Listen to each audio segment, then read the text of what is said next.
السلام علیکم ناظرین، موتیوں کا ہار، غریب لڑکی کی کہانی۔ جو شخص اسے اس کا ہار لا کر دے گا وہ اس سے شادی کرے گی۔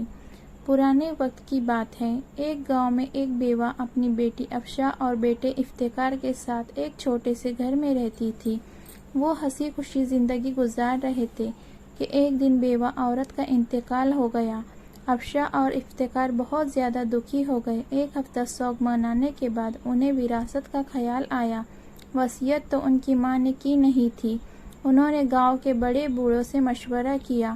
اس بوڑھی عورت کے پاس تھوڑی سی زمین تھی جس میں وہ فصل بوتی تھی، اور ایک ڈبیا تھی جس میں قیمتی موتی تھے۔ بزرگوں کے فیصلے کے مطابق موتیوں کی ڈبیا افشا کے حصے میں آئی اور فصل بونے کے لیے پوری زمین افتخار کے حصے میں آئی۔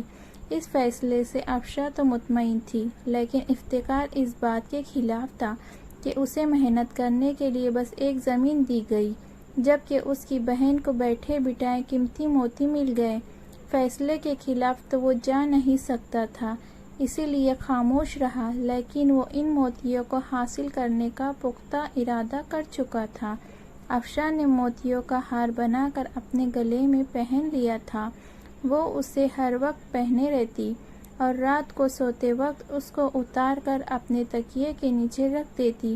ایک رات جب افشا اپنے کمرے میں سو رہی تھی، افتخار دبے قدموں اس کے کمرے میں داخل ہوا اور موقع دیکھ کر تکیے کے نیچے سے وہ ہار اٹھایا اور گاؤں سے دور جا کر جنگل میں ایک درخت کے نیچے مٹی میں دبا دیا، تاکہ کچھ دنوں بعد جب یہ معاملہ تھم جائے گا تو وہ اسے نکال کر بیچ دے گا۔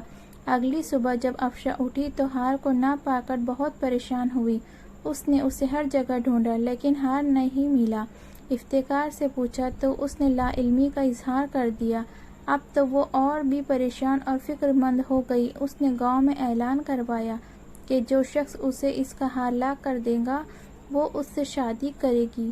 گاؤں کے بہت سارے نوجوان اس سے شادی کرنا چاہتے تھے۔ اس ملک کا شہزادہ ارسلان ان دنوں بھیس بدل کر رعایا کا حال دیکھنے اس گاؤں میں آیا تھا۔ وہ شہزادہ بہت ایماندار اور عقلمند تھا۔ اسے افشا کا ہار گم ہونے کا پتہ چلا۔ ایک آدمی سے سارا ماجرا پوچھ لیا۔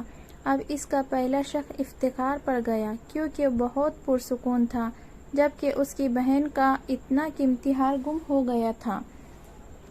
پریشان شہزادے نے افشا کی مدد کا فیصلہ کیا، اس لیے وہ واپس محل نہیں گیا، گاؤں میں ہی رک گیا۔ رات کو افتخار اس ہار کو نکالنے کے لیے جنگل کی طرف جانے لگا۔ شہزادے نے اس کا تعاقب کیا۔ جیسے ہی افتخار نے زمین میں سے ہار نکالا، شہزادے نے اسے پکڑ لیا اور اسے افشا کے پاس لے گیا۔ شہزادے نے اس کو سارا واقعہ بتایا کہ وہ اس ملک کا شہزادہ ہے۔ وہ افتخار کو سزا دینا چاہتا تھا، لیکن افشا نے منع کر دیا۔ شہزادہ افشا کی اس رحم دلی سے بہت متاثر ہوا۔ اپنی بہن کا یہ حسن سلوک دیکھ کر افتخار نے شرمندہ ہو کر بہن سے معافی مانگ لی۔